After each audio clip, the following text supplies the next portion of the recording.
मैंने पिछले पार्ट में इतना कंप्लीट कर दिया है। ये फाइनल पार्ट है जिसमें मैं ये पूरे पोर्ट्रेट को कंप्लीट करूँगा। एंड मैं जो सरप्राइज की बात कर रहा था वो ये है ब्रिस्टो कलर पेंसिल। मैंने दुर्गा माँ के फोरहेड के लिए येलो के ये कुछ सेट्स लिए हैं एंड ये कौन सा सेट्स है मैं डिस्क्रिप्शन में मेंशन कर दूंगा। अब इस पोर्ट्रेट का सबसे डिवाइन और स्पिरिचुअल पार्ट है माँ दुर्गा का फोरहेड एंड उनका त्रिनेत्र। ये पार्ट पोर्ट्रेट का सोल है जहाँ से उनका लाइट, उनका एनर्जी और उनका इनर स्ट्रेंथ फील होता है।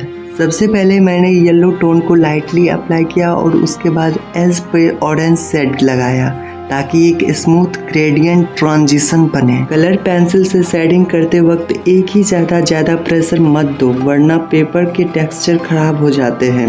इंस्टेड मल्टीपल लाइट लेयर्स में बिल्ड करो। हर लेयर के बाद सॉफ्ट टिश्यू या ब्लेंडिंग स्टेम्प से थोड़ा ब्लेंड करो। अब बात करते हैं कलर पेंसिल टिप्स हमारे बिगनर्स दोस्तों के लिए। हमेशा लाइट हैंड प्रेशर से स्टार्ट करो, एकदम स्मूथ मोशन में, सर्कुलर या डायगोनल स्ट्रोक में 2 या 3 शेड मिक्स करने से ग्रेडियंट इफेक्ट आता है। For example yellow plus orange plus थोड़ा सा रेड एज पर। हाइलाइट्स छोड़ना मत भूलना, वही ग्लोइंग इफेक्ट का मैजिक देता है। फाइनल टच के लिए व्हाइट पेंसिल या इरेजर से थोड़ा रिफ्लेक्शन बना सकते हो। येलो एंड ऑरेंज शेड्स दोनों एक सिंबल है। येलो पॉजिटिविटी एंड एनलाइटमेंट का और ऑरेंज एनर्जी और पावर का, एंड दोनों मिलके एक डिवाइन ऑरा क्रिएट करते हैं।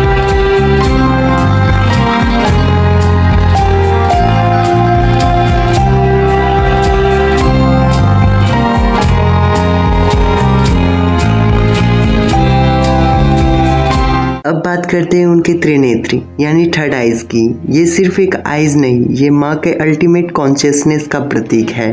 मैंने त्रिनेत्र के आउटलाइन को शार्प रखा और अंदर डार्क टोन दिया जिससे फोकस स्ट्रॉन्ग रहे। बीच में थोड़ा रेड और येलो टोन ऐड किया जिससे ऐसा लगे कि एक डिवाइन एनर्जी इस आइज से निकल रही हो। चलो तो हमारे बिगनर्स आर्टिस्ट के लिए टिप्स पर भी बात करते हैं।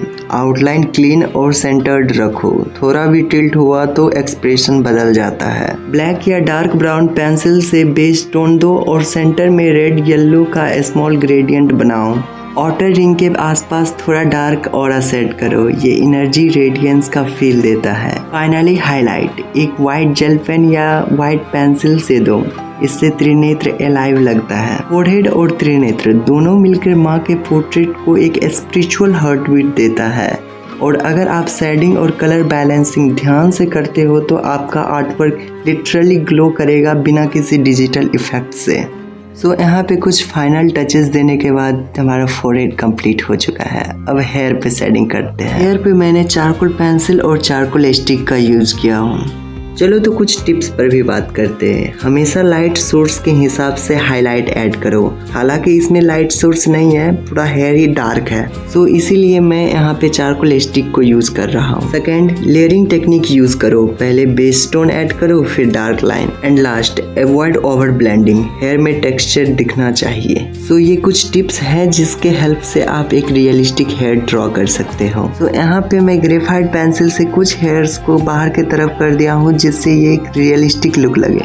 चलो तो अब नेक एरिया पे बात करते हैं। नेक एरिया में मैंने स्टेबल शेडिंग रखी क्योंकि यहाँ फोकस कम और बैलेंस ज़्यादा इम्पोर्टेंट रखता है। मैंने कॉलर बोन के अराउंड थोड़ा डेप्थ दिया और लोअर एरिया को स्मूथ ब्लेंड किया, इससे फेस नेचुरली पॉप करता है।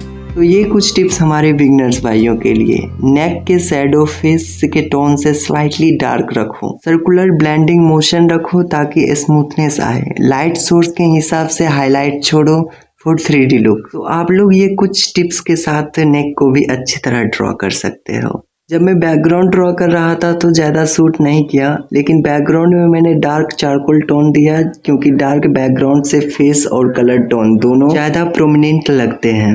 लेफ्ट साइड में मैंने थोड़ा सॉफ्ट टेक्सचर ऐड किया जिससे लाइटिंग का फील आए। Tips for beginner artist, always keep contrast. Soft tissue से ब्लेंड करते वक्त एज को क्लीन रखो। बैकग्राउंड में ग्रेडियंट टोन क्रिएट करो फॉर डेप्थ। ये कुछ टिप्स को फॉलो करते हुए आप बैकग्राउंड को भी अच्छे तरह से ड्रॉ कर सकते हो। एंड कुछ फाइनल टचेस के बाद ये पोर्ट्रेट कंप्लीट हो चुका है। तो दोस्तों ये था मेरा माँ दुर्गा शेडिंग पोर्ट्रेट का प्रोसेस।